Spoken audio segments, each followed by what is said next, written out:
बिस्मिल्लाहिर्रहमानिर्रहीम। Welcome to noble education Pakistan. अस्सलाम वालेकुम। उम्मीद करता हूँ आप सब खैरियत से होंगे।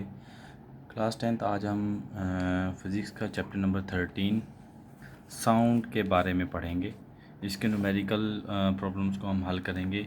इसके न्यूमेरिकल्स जो हैं बिल्कुल सेम उसी तरीके से हैं चैप्टर नंबर 12 की तरह के।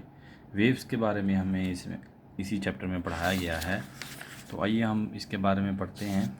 पेज नंबर 61 हम फर्स्ट न्यूमेरिकल के बारे में पढ़ते हैं। सबसे पहले 13.1 numerical number. At a particular temperature, एक मखसूस टेम्परेचर पर, the speed of sound in air is 333 metre per second. जो साउंड की स्पीड है मतलब कि v 333 मीटर पर सेकेंड की बताई गई है। If the wavelength of sound is 3 centimetre, अगर उसकी वेवलेंथ जो हमें मालूम है पिछले चैप्टर में पढ़ा था लैम्डा होती है 3 सेंटीमीटर, कैलकुलेट द फ्रीक्वेंसी। वो कहता है इसकी फ्रीक्वेंसी मालूम करें ऑफ साउंड वेव। इस this frequency is Audible range of the human air. क्या ये फ्रीक्वेंसी ऑडिबल मतलब सुनने के काबिल की रेंज में है ह्यूमन एयर इंसानी कान के लिए? तो आइए इस चीज़ को हल करते हैं। सबसे पहले हम इसकी स्टेटमेंट लिख लेते हैं जी।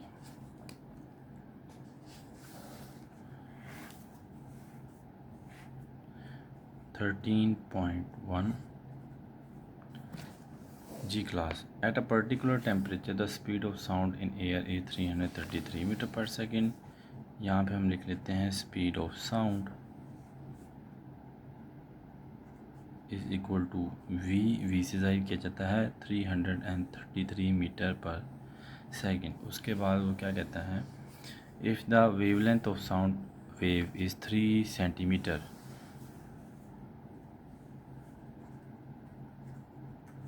wavelength of sound 3 centimeter, then calculate the frequency of the sound waves.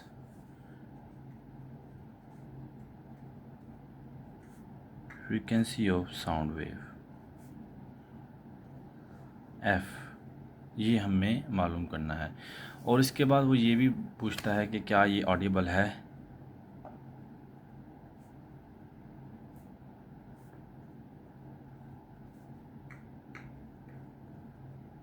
जी हम सबसे पहले फ्रीक्वेंसी मालूम करने के लिए हम फार्मूला देखते हैं हमारे पास क्या होता है। आपको पिछले चैप्टर में भी पढ़ाया गया था कि एक तो फ्रीक्वेंसी मालूम करने के लिए f is equal to 1/t का फार्मूला होता है और दूसरा होता है v is equal to f lambda. हम यहाँ पर देखें हमें स्पीड दी गई है और लैम्डा दिया गया, तो हम उसी तरीके का फार्मूला यूज़ करेंगे। As we now speed is equal to f lambda, v is equal to f lambda. हमने इसमें फ्रीक्वेंसी मालूम करनी है, तो अगर मैं इसको सीधा करके लिख दूँ v/लैम्डा, मैं इसको 1 का नाम दे देता हूँ, इक्वेशन नंबर 1। क्योंकि अब इसमें मैं देखता हूँ स्पीड ऑफ साउंड जो है इसमें 333 मीटर पर सेकेंड है, लैम्डा जो है 3 सेंटीमीटर में है। मुझे इसको सेंटीमीटर को मीटर में चेंज करना होगा, तो मैं सबसे पहले 3 सेंटीमीटर इसको चेंज करने के लिए 3/100 कैलकुलेटर पर डिवाइड करेंगे तो 0.03 मीटर ये आंसर आ जाएगा। अब मैं तमाम वैल्यूज़ को 1 में पुट कर दूंगा। पुट ऑल वैल्यूज़ इन 1।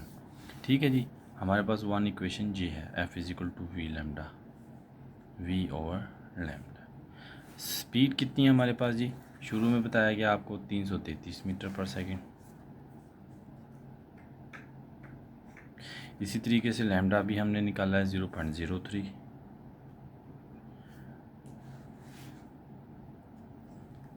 इसके बाद हम कैलकुलेटर का यूज़ करेंगे। 333 डिवाइडेड बाय 0.03, 11,100 हर्ट्ज़। यही हमारा आंसर है जी।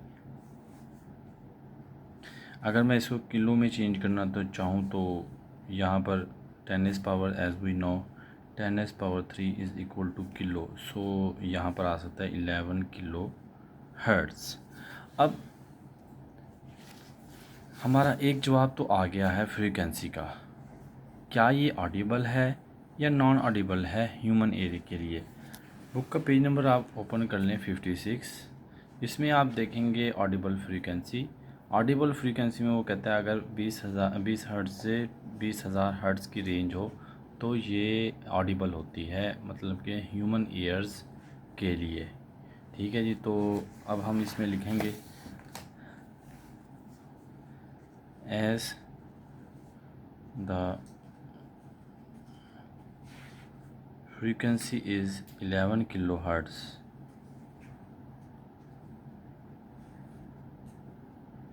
between range in 20 hertz to 20 kilohertz, so it is audible। ये हमारा दूसरा आंसर है। उम्मीद है आपको न्यूमेरिकल 13.1 की अच्छे तरीके से समझ आ गई होगी। अब हम चलते हैं नेक्स्ट न्यूमेरिकल 13.2 की तरफ। जी अब हम 13.2 की तरफ चलते हैं, जिसमें वो कहता है अ क्लॉक चाइम्स 48 टाइम्स, मतलब कि वो आवाज़ पैदा करता है 48 टाइम्स। आवाज़ पैदा करेगा तो वेव्स पैदा कर रहा है वो यहाँ पे इन 1 मिनट। टाइम बता दिए 1 मिनट के अंदर 48 मरतबा। Calculate the frequency and period of the Chimes. And time period मालूम करना है चाइम्स का और फ्रीक्वेंसी मालूम करनी है।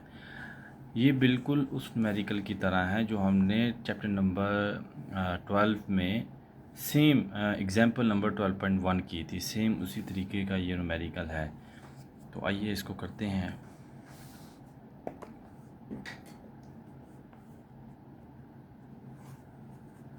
(13.2) अ क्लॉक चाइम्स 48 टाइम्स। यहाँ पे हम लिख लेंगे क्लॉक चाइम्स या फिर नंबर ऑफ वेव्स 48 टाइम्स। ठीक है जी। इसके बाद हम दूसरी स्टेटमेंट इन 1 मिनट, टाइम बता रहा है हमें।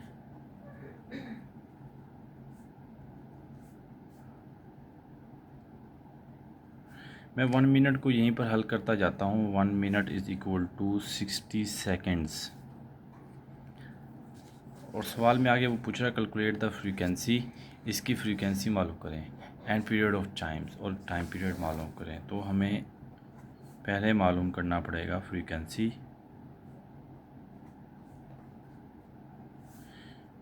फिर उसमें हमें वो कहता है टाइम पीरियड। ये तो ये क्लास ये इतना कोई मुश्किल नहीं है, मैंने आपको बताया है एग्जाम्पल नंबर 12.1 की तरह के होगा बिल्कुल। जैसा कि हम जानते हैं जहाँ पर नंबर ऑफ़ वेव्स की बात हो तो वहाँ पर फ्रीक्वेंसी किसकी इक्वल होगी। Frequency is equal to number of waves, उसमें था नंबर ऑफ़ साइकिल्स, इसमें सिर्फ नंबर ऑफ़ वेव्स आ जाएंगे over time. Number of waves यहाँ पर 48 दिया हुआ है, टाइम हमारे पास 60 है। हम वैल्यूज़ पुट करेंगे सिर्फ 48 ओवर 60। इनको कैलकुलेटर के ज़रिए से हल करते हैं। 48 डिवाइडेड बाय 60 0.8। बुक के मुताबिक हमारा आंसर बिल्कुल करेक्ट आया है। फ्रीक्वेंसी का यूनिट होता है हर्ट्ज़। ये हमारा एक आंसर आ गया। तो हम टाइम पीरियड की तरफ चलें। As we know time period is equal to reciprocal of frequency. जो हमारा फ्रीक्वेंसी का आंसर निकला वो हमने इसमें पुट करना है 0.8। 1 डिवाइडेड बाय 0.8 1.25। 1.25 टाइम पीरियड का है, तो ये सेकंड इसके यूनिट आ गया। ये आंसर है। उम्मीद है आपको न्यूमेरिकल 13.2 की भी समझ आ गई होगी। अच्छा जी, अब हम चलते हैं न्यूमेरिकल 13.3 की तरफ। बहुत आसान है ये। 13.3 और 13.4 बहुत इजी हैं। A car horn emits a sound with a wavelength of 0.5 metre wavelength दे दी गई है। If the speed of sound, speed दे दी गई है साउंड की 350 metre per second. Calculate the frequency, frequency मालूम करें। बस हमने सिर्फ फ्रीक्वेंसी मालूम करनी है। 13.3 एक कार है जो कि हॉर्न करती है, उसकी वेवलेंथ जो हॉर्न की है वो है 0.5 मीटर।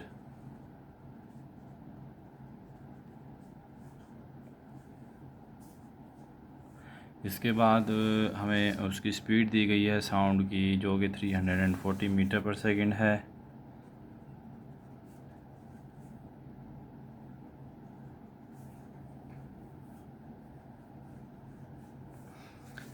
और वो कहता है जी इसी साउंड की फ्रीक्वेंसी मालूम कर दीजिए बस।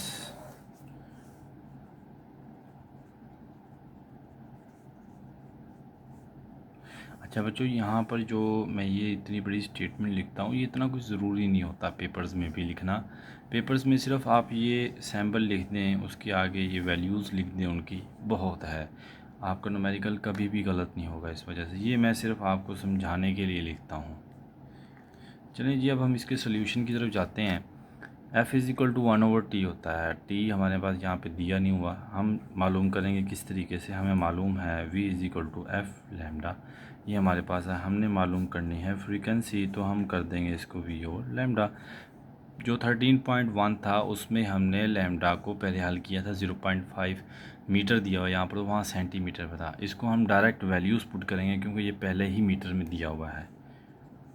स्पीड हमारे पास है 340 और जो वेवलेंथ हमारे पास है 0.5। इनको डिवाइड कर दें आपस में। 340 डिवाइडेड बाय 0.5, 680। 680 फ्रीक्वेंसी का यूनिट होता है हर्ट्ज़। यही हमारा आंसर है। देखा कितना इजी था ये। चलें जी, अब हम न्यूमेरिकल नंबर 13.4 की तरफ चलते हैं। A wave travels with a speed of 500 meters per second। Speed बता रहा है वेव की 500 metre per second and has a wavelength of 2 metre. Wavelength की लेंथ बता रहा है 2 मीटर है। Calculate the time period, time period मालूम करें जी।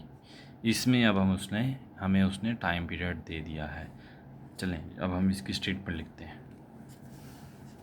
13.4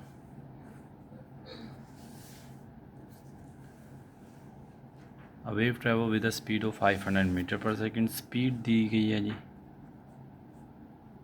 500 metre per second. Oh sorry, यहाँ पर ये भी आना था। ओके जी, तो इसके बाद है the wavelength of 2 metre.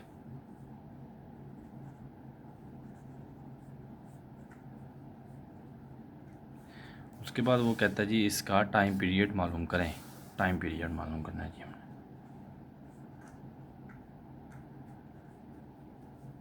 Time period मालूम करने के लिए आपको पता है एक ही फार्मूला लगता है जो कि रेसिप्रोकल है फ्रीक्वेंसी का।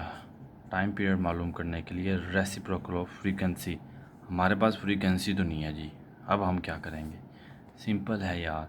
जैसे हमने न्यूमेरिकल्स को सॉल्यूशन किया है उनका v is equal to F lambda के ज़रिए से, हम यहीं से फ्रीक्वेंसी मालूम करेंगे। फ्रीक्वेंसी का जवाब आएगा, हम टाइम पीरियड में पुट करके इसका टाइम पीरियड का आंसर निकाल लेंगे। So for f v is equal to F lambda, हमने मालूम करनी है फ्रीक्वेंसी, तो हम इसको करेंगे v ओवर लैम्डा। एंड यहाँ पर हमें स्पीड जो है 500 दी हुई है, लैम्डा की कीमत 2 है। अगर हम इसको 500 को डिवाइड करें 2 पर तो ये आ जाएगा 250 हर्ट्ज़। ये फ्रीक्वेंसी का आंसर। ठीक है जी, तो अब हम नेक्स्ट पेज पे चलते हैं। क्या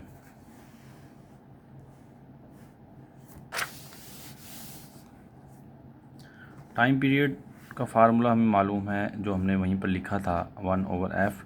तो हमने फ्रीक्वेंसी हमने यहाँ पर निकाली थी 250 हर्ट्ज़। ठीक है जी, तो ये वैल्यूज़ पुट हो जाएंगी। ये आ जाएगा 250। 1/250 को डिवाइड करें, 1 divided by 250, 4 multiply 10⁻³ 4 multiply 10⁻³ second. अगर मैं इसको सिंप्लीफाई करके लिख दूँ ये कुछ ऐसा होगा 0.00 ये सेकेंड। ये आंसर है जी हमारा। उम्मीद है आपको न्यूमेरिकल नंबर 13.4 की भी अच्छे तरीके से समझ आ गई होगी। अब हम चलते हैं 13.5 की तरफ। क्लास 13.5 की तरफ चलते हैं तो इसमें वो कहता है, a research board sends a sound wave straight to the seabed. Seabed किसे कहते हैं जी? समंदर के अंदर तह को सी बेड कहते हैं। And receive the echo 2 second letter.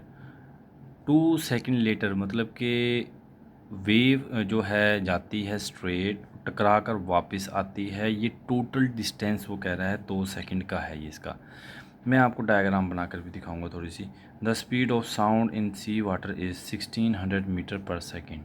Find the depth of the sea at this position. जिस जगह पर इन्होंने लाइट अंदर भेजी उस जगह की वो कह रहा है डेप्थ बताएं, गहराई बताएं कितनी होगी। ये मैं न्यूमेरिकल बता दूं आपको किस तरीके से हल करेंगे। आपने टॉपिक पढ़ा होगा सोनार का, पेज नंबर 58 पर ये वाला। ये फार्मूला दिया हुआ है हमें, distance is equal to speed of sound in water multiply time over 2। ठीक है जी। तो इस फार्मूला के तहत हम इसको हल करेंगे। पहले हम स्टेटमेंट लिख लेते हैं सबसे पहले।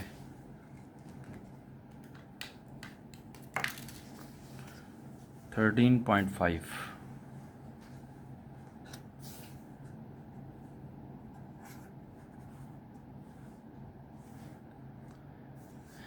A research board sends a sound wave straight to the seabed and receives the echo 2 seconds later. Total time.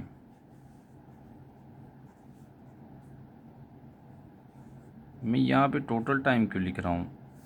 ये मिसाल के तौर पर सरफेस ऑफ वाटर है, यहाँ पर कोई भी बहरी जहाज़ है, यहाँ से वो कहते हैं हम एक वेव को भेजते हैं अंदर की तरफ, और ये सी बेड है जो कि यहाँ से टकराकर वापस आती है। ठीक है जी। अब ये सारा जो है एक डिस्टेंस है जिसको इस न्यूमेरिकल में डेप्थ की शक्ल में बताया गया है। ये जो है टोटल टाइम है, जाना और वापस आना ये हुआ है 2 सेकंड के अंदर। टोटल टाइम है 2 सेकंड्स। वेव्स लाइट के तौर पर उसका जाना और वापस आना 2 सेकंड है। यहाँ पर पानी है ये सारा, इसमें इसकी स्पीड है 1600 मीटर पर सेकंड की। बस यही बताया गया, इतना कोई रॉकेट साइंस नहीं है। 1600 मीटर पर सेकंड। वो कहता है इसकी डेप्थ मालूम करें जो कि डिस्टेंस है हमारे पास ये। ठीक है जी। आपको ये 3 सैम्पल देखकर कुछ याद आ रहा है? S is equal to VT, ये फार्मूला आपको याद आ रहा होगा। तो उसमें वो कहता है distance is equal to speed multiply time over 2, ये फार्मूला है। हम इसमें सिंपल वैल्यूज़ पुट कर देंगे। डिस्टेंस जो है S मतलब कि डेप्थ है ये। हम स्पीड को देखें जो कि V है, और टाइम T हो गया, ये ओवर 2 है। इसमें देखें तो अगर हम वैल्यूज़ पुट करें, ये 1600 मल्टीप्लाई 2 सेकेंड इसमें लेंगे अभी 2। अगर इन दोनों को मल्टीप्लाई करेंगे 3200 आ जाएगा, जो कि हम 2 पे डिवाइड करें तो हमारे पास आ जाएगा 1600। डिस्टेंस मालूम करें तो ये मीटर में आ जाएगा। ये आंसर है जी। अब हम चलते हैं न्यूमेरिकल नंबर 13.6 की तरफ। हमारा एक्सरसाइज में से लास्ट न्यूमेरिकल है ये। A person claps his hands near a mountain. पहाड़ के करीब अपनी क्लैपिंग करता है। हेयर साउंड इको आफ्टर 6 सेकेंड। Total time. ठीक है जी। आवाज़ जाना और वापस आना आवाज़ का, उसका टोटल टाइम है। अगर हम इसको 2 पर डिवाइड करें तो इसका आंसर 3 आएगा। मतलब 3 सेकेंड जाने का वक्त, 3 सेकेंड आने का वक्त। If the speed of sound is 343 metre per second, what is the distance? तो वो कहता है डिस्टेंस मालूम करें, या फिर एस कहते हैं इसको, of the mountain from the person, person से कितना डिस्टेंस होगा। पहले हम इसके स्टेटमेंट लिख लेते हैं जी।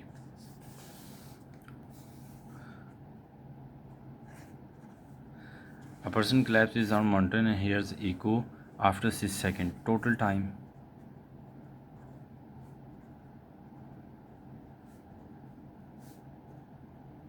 ठीक है जी, और मैं इसको कर भी देता हूँ कि हाफ टाइम क्या होगा, 3 सेकेंड्स। ओके जी, तो इसके बाद स्पीड क्या है, 343 metre per second, 343 metre per second.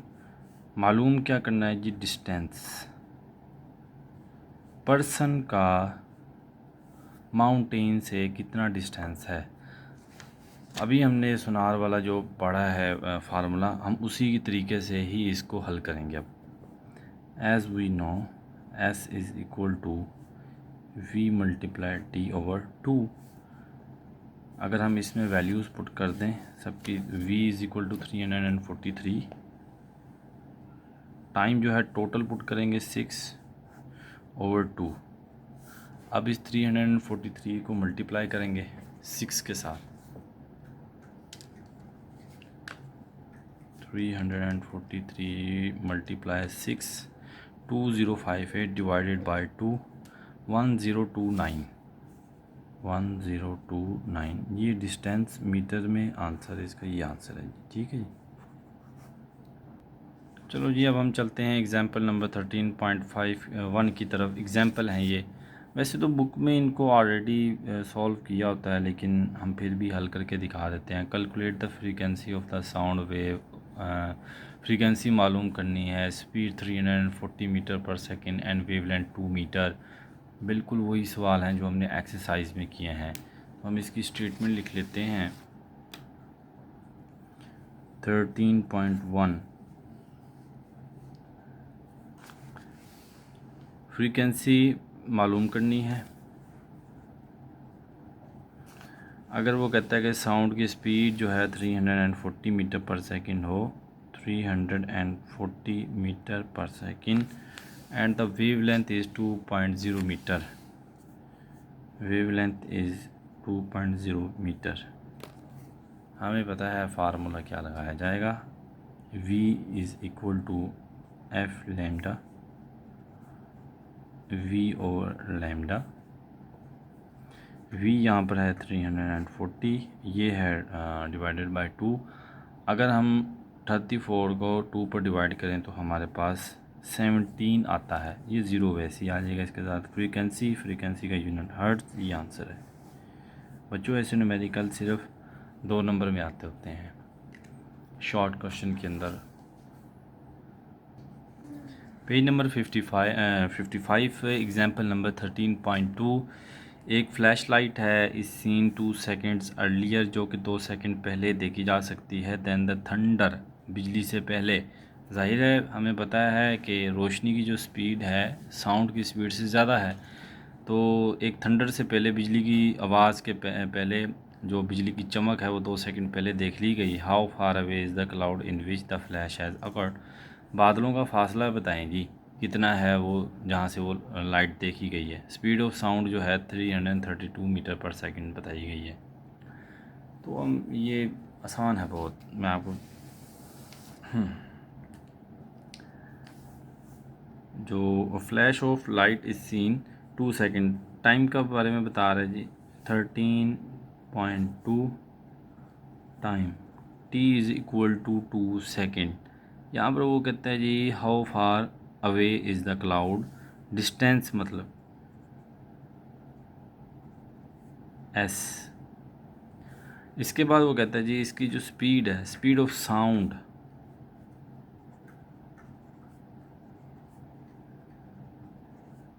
v is equal to 332 metre per second. As we know s is equal to v multiply t, और यहाँ पर हमें दोनों कीमतें दी हुई हैं। 332, 2 सेकंड के बाद देखी गई तो 2 सेकंड आ गया। इनको मल्टीप्लाई करेंगे तो आपके पास आंसर आ जाएगा 66, 4 2 2 द 4 2 3 द 6 2 3 द 6। हम डिस्टेंस मालूम करें तो ये मीटर में आंसर आ जाएगा। ये ही आंसर है बच्चों। अब हम चलते हैं एग्जाम्पल नंबर 13.3 की तरफ, जो कि है पेज नंबर 58 पर। ये बिल्कुल एक्सरसाइज में जो न्यूमेरिकल्स दिए हुए हैं 13.5 एंड 13.6 उन्हीं की तरह है। A sonar device on a ship sends out a sound pulse that returns after 3.2 second. एक साउंड पल्स भेजी जाती है समंदर की तरफ, जो कि वापस आती है 3.2 सेकंड के बाद। आने का और जाने का दोनों टाइम बताया हुआ है। If the speed of sound in water is 1600 metre per second, अगर 1600 मीटर पर सेकंड की स्पीड ऑफ साउंड हो, what is the distance to the ship to the sea floor. तो उसका डिस्टेंस बताना, मतलब कि डेप्थ आ गई यहाँ पर भी जी। तो स्टेटमेंट लिख लें पहले।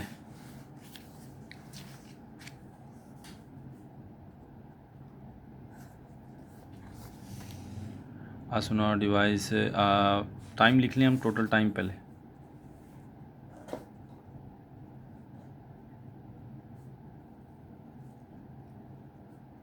Three 3.2 seconds.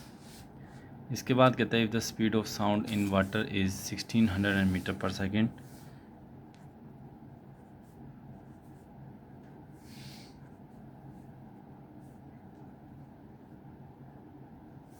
तो डिस्टेंस बताएं जी।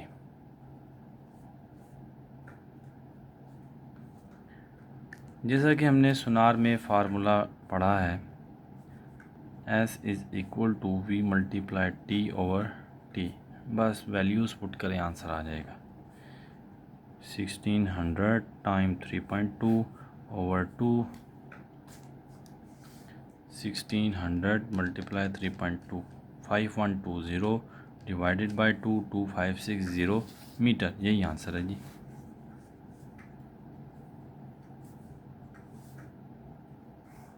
ये लें जी। हमारे चैप्टर नंबर 13 साउंड चैप्टर के तमाम न्यूमेरिकल्स हो गए, एक्सरसाइज न्यूमेरिकल प्रॉब्लम्स भी हो गई हैं, एग्जांपल्स भी हो गई हैं, और उम्मीद है आपको समझ आई होगी। और हमारी रिक्वेस्ट है आपसे, आप हमारे चैनल को सब्सक्राइब करें, Noble education Pakistan. Thank you.